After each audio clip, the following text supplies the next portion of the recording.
नमस्कार साथियों, मैं आपका दोस्त लेखक बिजनेस कोच डॉक्टर उज्जवल पाटनी। आप जानते हैं एक बिजनेस कोच के रूप में मेरे लिए सबसे खुशी का पल क्या होता है? जब हम किसी शो में पढ़ाते हैं कि भाई अपनी जिंदगी की जिम्मेदारी ले लो, और इसी कड़ी में चलिए कुछ लाख लोगों का जीवन और बदलते हैं, उनको समृद्धि की ओर लेकर चलते हैं। आज फिर मैं आपको कुछ जबरदस्त बिजनेस बताने जा रहा हूं। कुछ समय पहले नागपुर में महाराष्ट्र के ब्रोकर्स का एक कॉन्क्लेव हुआ। उस ऑर्गेनाइजेशन ने मुझे कीनोट स्पीच के लिए बुलाया। मैंने वहां जाकर कहा, यदि दुनिया में हींग लगे ना फिटकरी टाइप का कोई जबरदस्त व्यापार है जिसमें महीने में 2-3 डील करके मजे से लाखों कूटा जा सकता है, जो चाहे तो पूरा दिन फ्री है, चाहे तो पूरा दिन बिजी है, जिसका बिजनेस कभी भी एंड नहीं होगा, क्योंकि खासकर इंडिया की ग्रोथ स्टोरी के साथ कोई बिजनेस सबसे ज्यादा ग्रो कर रहा है तो वो रियल एस्टेट का बिजनेस है। दोस्तों, मैं बात कर रहा हूं रियल एस्टेट ब्रोकर की, जिसको हम रियल एस्टेट कंसल्टेंट भी कहते हैं, रियल एस्टेट एडवाइजर भी कहते हैं, दलाल भी कहते हैं।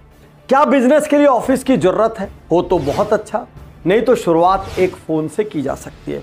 क्या स्टाफ की जरूरत है? एक छोटा स्टाफ अच्छा है, डॉक्यूमेंटेशन कर लेगा, फोन कॉल्स कर लेगा, किसी क्लाइंट को प्रॉपर्टीज दिखानी तो वो दिखा लेगा। लेकिन यदि कुछ नहीं करना हो ना, आप जीरो से शुरू कर सकते हो।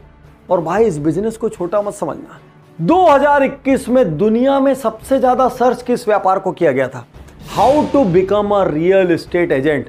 क्योंकि इसका जो दायरा है ना, वो बहुत बड़ा हो गया है। रेसिडेंशियल प्रॉपर्टीज के ब्रोकर हो गए, कॉमर्शियल प्रॉपर्टीज के ब्रोकर हो गए, लग्जरी प्रॉपर्टीज जैसे कि फार्म हाउसेस के अलग ब्रोकर हो गए, रेंटल प्रॉपर्टीज के रेंटल ब्रोकर हो गए, और लीज पर दिलाने वालों के लीजिंग वाले ब्रोकर हो गए। बहुत आसानी से आज आप इस व्यापार को शुरू कर सकते हैं। शुरू में आपको नेटवर्क बनाना है, इसके लिए अलग अलग ऑर्गेनाइजेशंस को ज्वाइन करिए। अपने पुराने से लेके आज तक के जितने परिचय उन सब को खंगालिए, उन सब को मैसेज करिए कि यदि आपको कोई भी प्रॉपर्टी लेना बेचना है तो आप मेरे से संपर्क करो।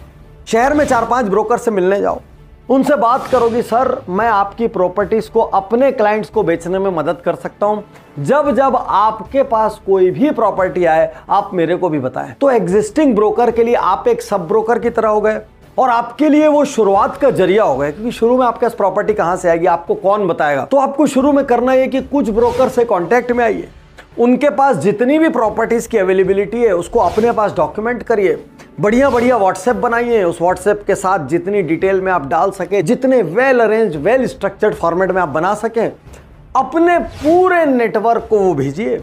वहां से जिसकी भी इंक्वायरी आई, आप यहां से उसको दिलवाइए। बीच में आपके पास थोड़ा सा कमीशन हो जाएगा। 6 महीने, 1 साल, 1.5 साल के भीतर आपके पास अपनी खुद की प्रॉपर्टीज की इन्वेंट्री पैदा हो जाएगी।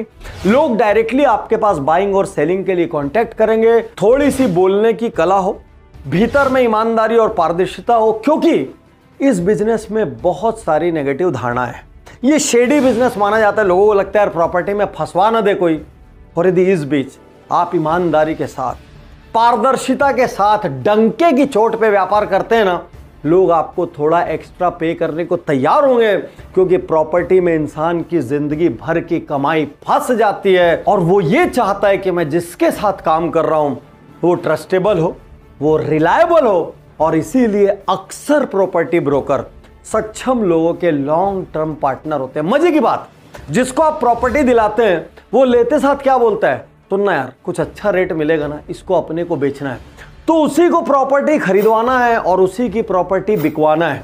कुछ परसेंट लोग ऐसे होते हैं जो सेल्फ यूज के लिए खरीदते हैं, और बहुत बड़ा परसेंटेज ऐसा है जो इन्वेस्ट करने के लिए खरीदता है। तुरंत शुरू होने वाला बिजनेस, न्यूनतम लागत में शुरू होने वाला बिजनेस, चारों तरफ खूब भीड़ दिखती है, उसके बावजूद थोड़ी सी मेहनत से आप अपने लिए जगह बना सकते हैं। Earning sky is the limit.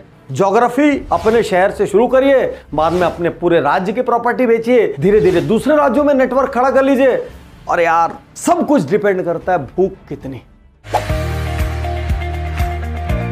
जिस भी घर में बच्चे हैं और घर जरा भी ठीक ठाक है, या माँ बाप बच्चों से जरा भी प्यार करते हैं, तो एक फंक्शन पक्का होगा, वो है बर्थडे सेलिब्रेशन। KG 1 से शुरू करके यहां तक कि स्कूल में एडमिशन से पहले क्लास 9th 10th तक बच्चों के बर्थडे मनाए जाते हैं। मतलब एक बच्चा 14 साल तक लगभग आपको व्यापार देता है। अब यहां पे मल्टीपल बिजनेसेस पैदा हो जाते हैं। फर्स्ट, गेम ऑर्गेनाइजर का बिजनेस। यदि बर्थडे पार्टी होगी तो वहां पर गेम्स होंगे। आजकल लोग बाहर से गेम खिलाने वाले को हायर कर लेते कि भाई तुम आओ, तुम अपनी थीम प्लान करो, अपना गेम ऑर्गेनाइज करो, अपने हिसाब से इनाम बांटो, ये हमारा तुम्हारा बीच का फिक्स कॉन्ट्रैक्ट है और चले जाओ। जनरली पार्टी कितनी देर की होती है? 2 से 3 घंटे की पार्टी होती है। एक दिन में एक पार्टी भी की जा सकती है, 2 पार्टी भी की जा सकती है। इसी बिजनेस को एक लेवल और आगे लेके चलते हैं।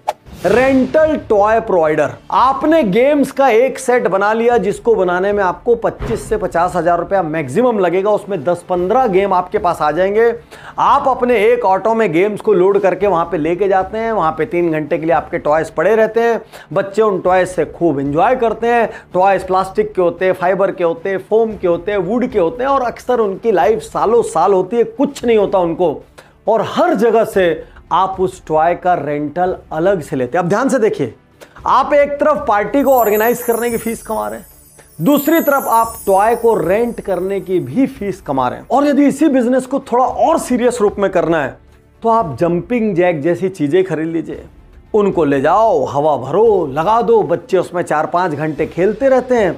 मुश्किल से 7-8 जगह लगाते साथ उसकी कॉस्ट वसूल हो जाती है। उसके बाद जो कुछ है सब नेट प्रॉफिट है। और यदि आप शहर की जितनी भी होटलें हैं जहां पर हॉल है, जहां पर लगातार ऐसी पार्टीज होती हैं, आप उन होटल्स के साथ टाई अप कर लीजिए। आप थोड़ा सा रेवेन्यू शेयरिंग कर लीजिए, देसी भाषा में जिसको कमीशन कहते हैं।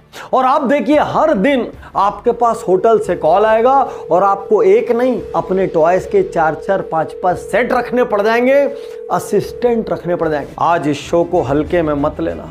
आज यहीं से अपनी गरीबी को, अपने बहानेबाजी को, अपने टालम टोल को, अपनी अपॉर्चुनिटी की कमी जैसे डायलॉग्स को आग लगा दो। आज अभी यहीं इसी पल अपनी जिंदगी की जिम्मेदारी लो।